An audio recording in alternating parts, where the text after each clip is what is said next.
Hablemos de derecho, pero no vamos a hablar solamente de derecho hoy. Estamos con un académico muy querido en esta institución, el doctor Gilberto Álvarez, laboralista, egresado de la Universidad Católica, aunque también cursó estudios en la Universidad Libre en sus primeros años de carrera, y posteriormente se dedicó a la carrera judicial como corresponde, es decir, con la devoción de quien quiere que su despacho siempre esté al día, siempre esté profiriendo decisiones oportunas. Su récord de trabajo es reconocido al interior de la rama laboral, por eso muy pronto llegó a ser magistrado de la sala laboral del Tribunal de Bogotá y posteriormente fue magistrado auxiliar de la Corte Suprema de Justicia.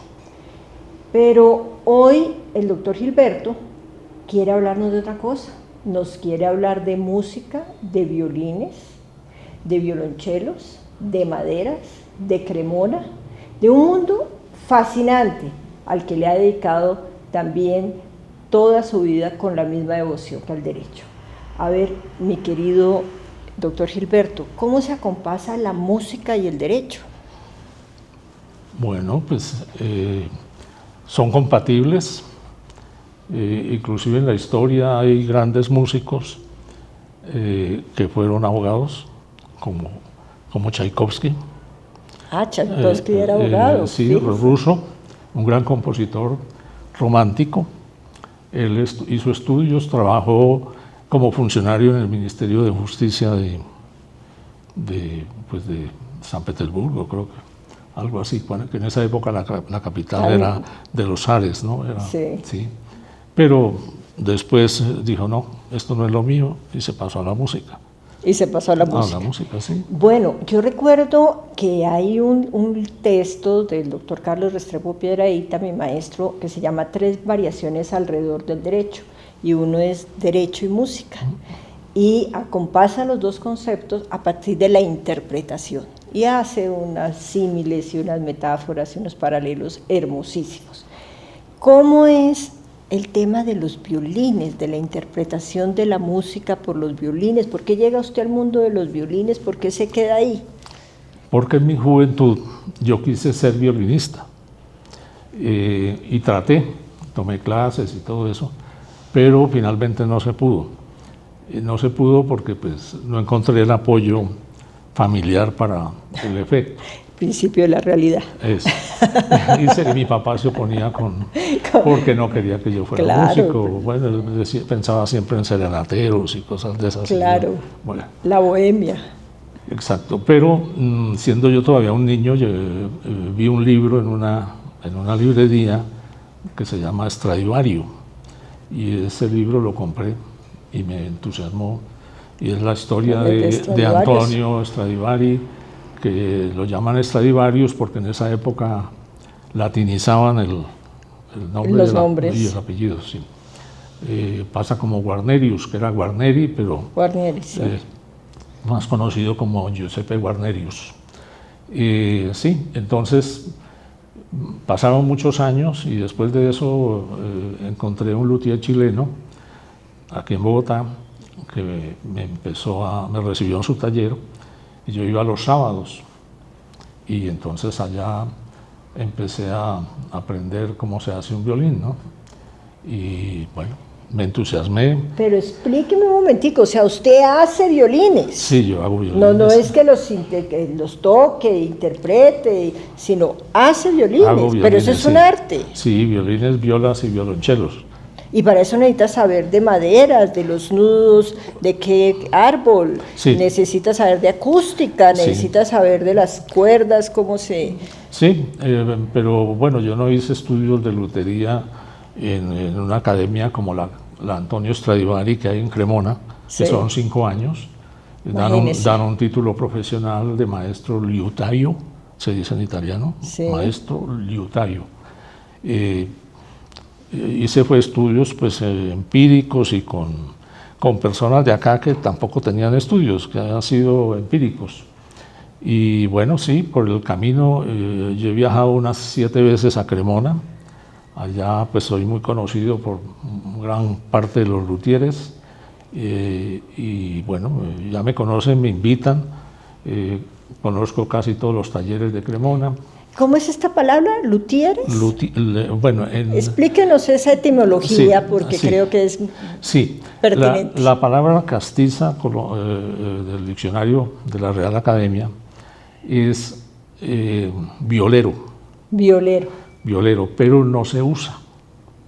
Cayó en desuso, ni siquiera en España. En España hay una asociación, se llama Asociación Española de Maestros Luthieres, no le pusieron violeros. Entonces, porque de pronto suena como a violento o algo así, entonces no sé. Entonces ya la Real Academia aprobó la palabra luthier, tanto con H como sin H, que viene del francés, que quiere decir constructor de instrumentos de cuerda. Constructor de instrumentos. Sí, eso viene de lut, ¿sí? Y de ahí viene la U y todo esto. Entonces ya se conocen como luthieres. Y en Alemania le dicen Geigenbau, en Italia liutaio, y así pues, en distintas partes, violin maker en Estados Unidos y así. Bueno, en Colombia es una profesión prácticamente inexistente. No, ya existe. Ya existe como profesión. Ya existe porque hay una escuela en Ibagué de la Fundación Salvi, que está anexa al conservatorio de la ciudad, y vienen luthieres italianos a enseñar, y es más, en estos días, creo que ahora en octubre, hay un concurso, el primer concurso de violín de Bogotá. No me diga. Sí, ¿Y usted se va a presentar? No, es para violinistas. Entonces, es el primer concurso, es un concurso internacional. ¿De músicos? Sí, de muchachos, sí, de gente joven. El primer premio son $30.000. Interesante. El segundo premio son $20.000. Y ya hay 130 y pico inscritos de 30 y pico países. Vienen de Rusia, de Alemania, de todas partes. El jurado es internacional, es de caché, como dicen. Omega, yo he oído que hay un colombiano muy famoso en Cremona haciendo violines y es un señor muy reputado. ¿Usted sí, se ha encontrado con él? Sí, lo conozco desde hace 25 años, porque yo en el año 2000 fui por primera vez a Cremona y lo conocí. Él se llama Jorge Grisales, pero en Italia es Giorgio Grisales. Claro, lo rebautizaron. Él es ciudadano italiano, vive allá hace más de 40 años, está casado con italiana, tiene hijos italianos. Ya lo perdimos. Y él es uno de los grandes luthieres del mundo, tanto así que es el presidente del consorcio Stradivari de Cremona. Imagínese. Es como una especie de embajador de la ciudad de Cremona en el mundo. Qué maravilla, sí, qué maravilla. Y él es uno de los más reputados que hay allá y en el mundo. Bueno, y para este video, para mostrar realmente su dimensión artística, ¿es posible que usted nos regale unas imágenes de los violines, las violas, los violonchelos que usted hace? Sí, claro. Y así lo adjuntamos a esta entrevista sí. De un abogado laboralista, juez ejemplar, magistrado muy reconocido, gran académico, pero además constructor de violines. Bueno, es que a mí me gusta la belleza y entre ellos el violín. El violín, por ejemplo, hay un escritor que se llama Eusebio Rubalcaba. Él es mexicano. El papá de él hizo parte él dirigía como violinista el cuarteto Lehner, que eran todos europeos, menos el papá de él, que era mexicano, y era el director, un gran violinista. Y él dice en un libro que yo lo tengo, dice que el violín es tal vez el artefacto más hermoso construido por el hombre. Qué maravilla, y usted se emociona diciéndolo. Muchas gracias, mi querido doctor Gilberto. Para la academia y para el país es un honor y un gusto conocer esa pasión suya y además esa pasión del alma, porque terminamos conmoviéndolo y eso es muy lindo. Muchas gracias.